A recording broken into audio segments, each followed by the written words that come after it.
Amigos, estamos aquí en Expo Alimentaria y vamos a tener una entrevista estelar con una de las autoridades más importantes en tecnología genética. Así que, por favor, acompáñenme.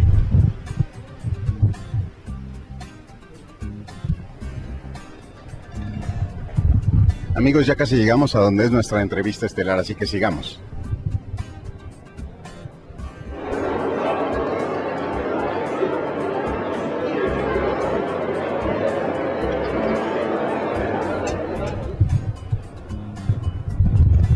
Amigos de Start México, estamos aquí con el director del Centro de Aprendizaje de Desarrollo Genético, Dave Mikos. Dave, very nice to have you here in the show. Buenos días. Hola, buenos días. Dave, how do you see the expertise of Mexico in the DNA research? Mexico is coming on very strong in the DNA research. They're applying it to agriculture, especially for making better animals and crops to increase the food production. And do we have a long history? I remember that a few years ago, long years ago, we started to produce small cows in the UNAM. I don't know if you remember. Mexico has one of the longest histories in the world of genetic manipulation. It began with domesticating maize about 9,000 years ago. So Mexico is ahead of most countries in the world in genetically manipulating things to help human beings. Okay, how is this Institute of Education in DNA will help us? Yes, we're planning to open a DNA Learning Center in Morelia in the upcoming year, where students can come and do experiments with DNA. And then when they go to university, they'll be more interested and more prepared to join in the DNA revolution. Okay, and what are the expectations of the industry in the developments that you're going to get to the market in this center?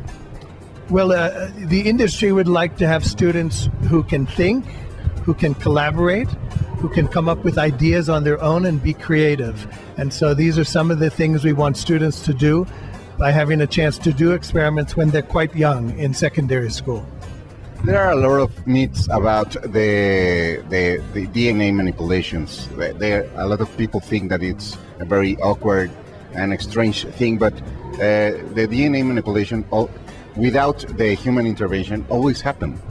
Yes, and as I said, in Mexico, humans have been manipulating the maize plant for 9,000 years. The wild maize, which is called teosinte, it's impossible to eat and it's very small. So human beings have turned that wild, inedible thing into what we now know as maize, which is the biggest crop in the entire world. And what are your recommendations for people that want to learn about DNA? How can they grow their own professional skills? Well, first, they can come to a center like we're establishing in Morelia and other parts of Mexico, and they can begin to do some experiments with DNA when they're quite young. But also, the people and the teachers of Mexico should learn to do these experiments so that they can begin training students when they're quite young, even 10 or 12 years of age. Yes, because our show is about it's about startups. Our show is about startups, and most of the people that see our show want to know if there's any possibility of doing business or learning something to improve their own business.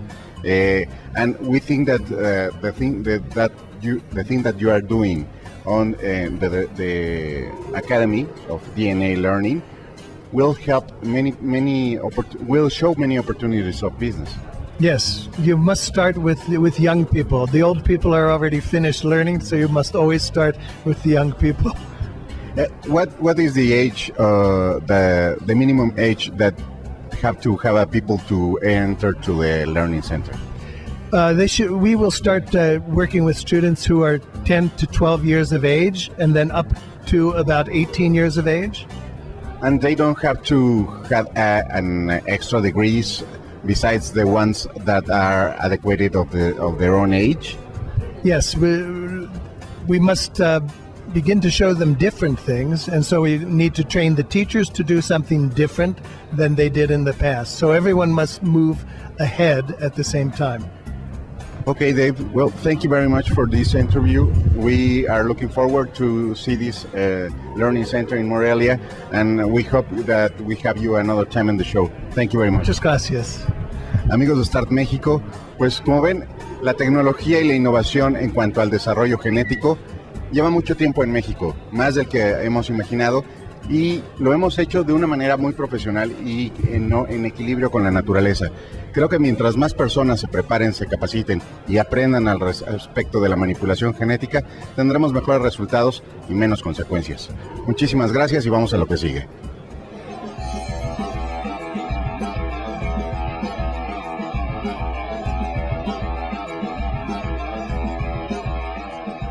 ¿Qué tal, amigos de Start México? Pues seguimos aquí en México Alimentaria 2016 y tenemos a Nancy y a Jesús, que son de Sistema Producto Maíz Nacional, que vienen representando a, bueno, en este caso a 3 estados, pero están en toda la República Mexicana.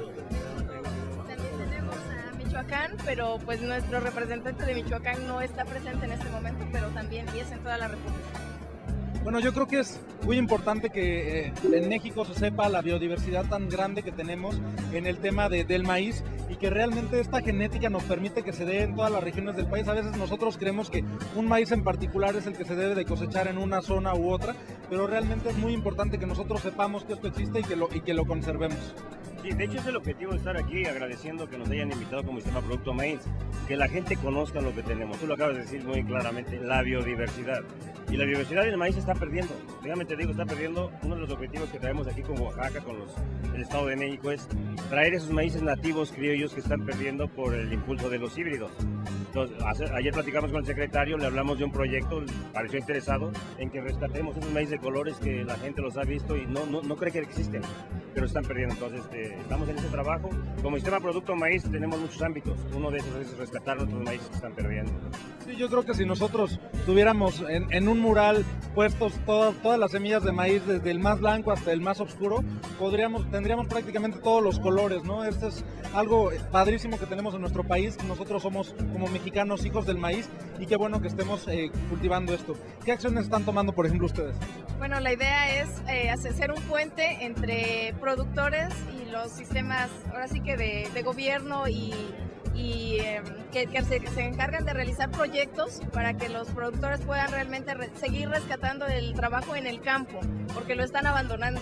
Y entonces nos está llegando maíz ya de otros estados, de otros países incluso, que ya no son nuestros maíces, pero que al final de cuentas terminamos comprándolos porque la tortilla, porque las harinas, porque todo es básico en nuestra alimentación, y entonces lo que queremos es rescatar, y el apoyo pues también de parte de todos los medios que existen para poder seguir promoviendo tanto la siembra, el cultivo, y que ellos puedan tener mercado para todos los productos terminados, incluso para la semilla, para la siembra, para otros también que se dedican a cultivar.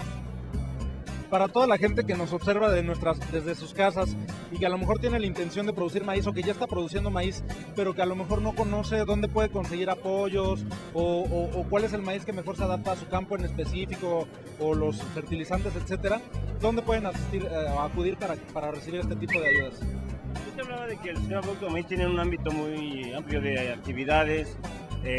Existen las instituciones ya oficiales que tienen la información de dónde acudir, pero nosotros en lo particular con el Sistema Producto Maíz lo que estamos haciendo es echar a andar primero los sistemas de producto de todos los estados, porque no han funcionado, que sean el eslabón directo con los productores y que nosotros los acerquemos tanto con proveedores de semillas, que existe un buen y que no los conocen, tratando de identificar los mejores materiales para su zona. Les hacemos ese acercamiento con técnicos.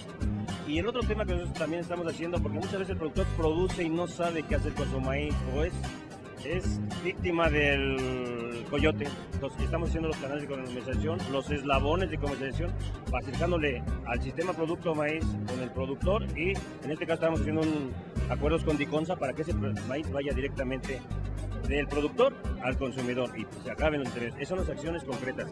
Y la otra es rescatar nuestros maíces nativos. Pues bueno, yo quiero hacerles un reconocimiento porque esta labor que ustedes están haciendo es muy importante, que tiene un impacto que esperemos sea a nivel internacional. Bueno, uno, por conservar el maíz, que es parte de nuestra historia, de nuestra cultura, y dos, pues para impulsar el campo mexicano, que seguramente es algo que necesita nuestro país para salir adelante, ¿no? Nada más déjame decirte esto, estas acciones no serían concretas si hoy no tuviéramos un sistema producto tan activo, con los estados dispuestos y con la dirigencia de nuestro nuevo dirigente, el contador público Vicente Álvarez, que le ha puesto interés y que se le ha interesado tocar estos temas, ¿no? Entonces, ha hecho la gestión, también a las autoridades nos han escuchado, quedó el secretario de venir con nosotros en un momento, lo estamos esperando, ahí por ahí le comentan, porque sí queremos que se tomen en cuenta estos temas. No, perfecto, pues claro que sí, de cualquier forma, yo creo que todos los amigos que nos están viendo desde casa ya tienen conocimiento de esto y habrán muchas personas que estén interesadas en participar con ustedes o ayudarlos desde su trinchera. Pues muchísimas gracias. Amigos, quédense con nosotros porque vamos a tener muchas cosas más para ustedes que les van a gustar. Yo soy Jorge García y estás en Start México.